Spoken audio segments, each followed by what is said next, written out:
হঠাৎ করে আজকে আমার আসতে হলো, তার কারণ দেখলাম আর একজন এমপি, চলচ্চিত্র শিল্পী, ভালো শিল্পী, তাকে আমি সম্মান করি, তিনি গেছেন বিজেপির কোনো একটা নেতার সাথে মিটিং করে রিজাইন করতে।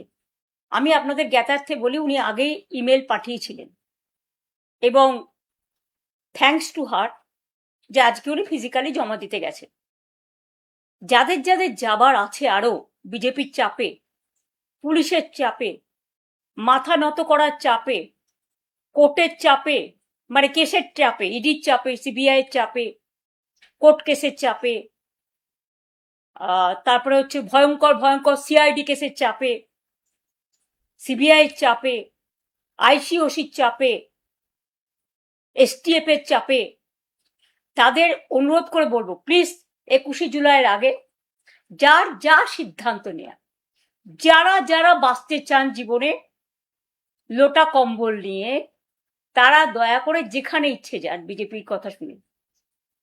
দয়া করে আমরা যে দলটি তৈরি করেছি তাকে কলঙ্ক লিপ্ত করবেন না।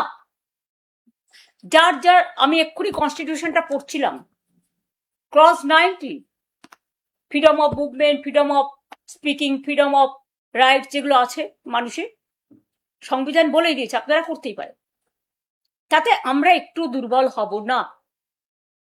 আমি শুনেছি এমনকি শহীদ পরিবারগুলোকে 21শে জুলাইয়ের যারা ছিলেন, পুলিশ থেকে ফোন করে বলা হচ্ছে এদিক নয় ওদিক যাও, মানে বিজেপির দিকে যাও, বিজেপি স্পন্সর বালিশের দিকে যাও, বালিশ পালিশ করতে যাও। তাদের আবার অনেক টাকার উপহারও দেওয়া হবে।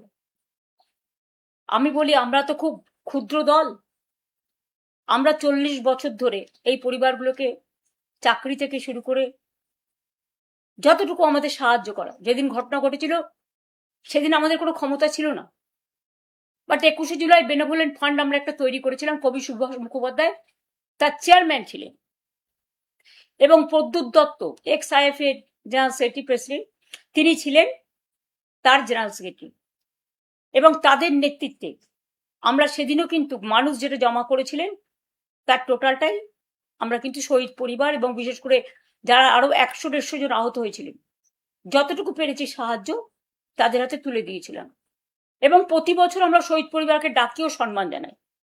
এবারে যদি ভয়ে এবং অর্থের পরিসীমা ছাড়িয়ে যদি কেউ আপনাদের সাহায্য করতে চান, এটা আপনাদের সিদ্ধান্ত, কিন্তু মনে রাখবেন 40 বছর ধরে যারা প্রতিবার আমাদের প্রোগ্রামে এসছেন, আজকে দিন বদলেছে, সাময়িক। ভয় দেখাচ্ছে, সাময়িক। সন্ত্রাস দেখাচ্ছে, সাময়িক। টাকার লোভ দেখাচ্ছে, সাময়িক। এজেন্সির লোভ দেখাচ্ছে, সাময়িক। আমরা কিন্তু অমায়িক। আমরা আপনাদের ভুল বুঝছি না, আপনারা বুঝতে পারছি, আমরা বুঝতে পারছি আপনারা অনেক ঘেরা টোপে আছেন। আপনারা আমাদের সাথে এবছরটা থাকলেন বা না থাকলেন, হৃদয় জুড়ে আছেন, এবং যারা মারা গিয়েছেন তাদের জন্য আমাদের অনেক কর্মী রক্ত দিয়েছে। 13 জন ছাড়াও প্রায় 150 জন, 100 জন পুলিশ ফায়ারে, পুলিশ গুলিতে বিদ্ধ হয়েছিল। তাছাড়াও অনেক শহীদ পরিবার, ইলেকশনের পরেও আমাদের প্রায় 20-22 জন মারা গেছেন, হত্যা করা হয়েছে, অত্যাচার করা হয়েছে, বাড়ি জ্বালানো হয়েছে, ধর্ষণ করা হয়েছে। তাদের প্রতিবাদ করার ভাষা নেই, তারা প্রতিবাদ করতে পারেনি, কাউকে টাকা চাওয়া হয়েছে সে দিতে পারেনি, আত্মহননের পথ বেছে নিতে বাধ্য করা হয়েছে। তাই আমি তাদের বলবো, তাদের সমর্থনে, মানে তাদের প্রতিবাদে, তাদের যে প্রতিবাদী কণ্ঠ তাদের ওঠাতে দেওয়া হয়নি, সেই প্রতিবাদী কণ্ঠ নতুন করে 21শে জুলাই আওয়াজ তুলবে। যদিও আদালতের অনেক রেস্ট্রিকশন আছে, আমরা চেষ্টা করব আমাদের সাধ্যমতো কোঅপারেশন করে পিসফুলি অ্যাসেম্বল হয়ে। আমি জানি পুলিশ অনেক জায়গায় বলছে যাবেন না, যাবেন না, যাবেন না, আটকে দেবো, আটকে দেবো, আটকে দেবো। আমি প্রশাসনকে বলবো নিজের মতো নিরপেক্ষ থাকুন। এক পক্ষ হতে গিয়ে মনে রাখবেন জীবনটা অনেক দিনের, দিল্লি টলমল হলেও এখানে কিন্তু ঢলমল হয়ে যাবে। এবং যারা আজও যাচ্ছে তারা কিন্তু আমাদের সাথে গোপনে গোপনে যোগাযোগও রাখছে। কেউ ভয় সহ্য করতে পারে, কেউ পারে না, এটা তাদের ব্যাপার। কেউ আত্মরক্ষা করতে পারে, কেউ পারে না।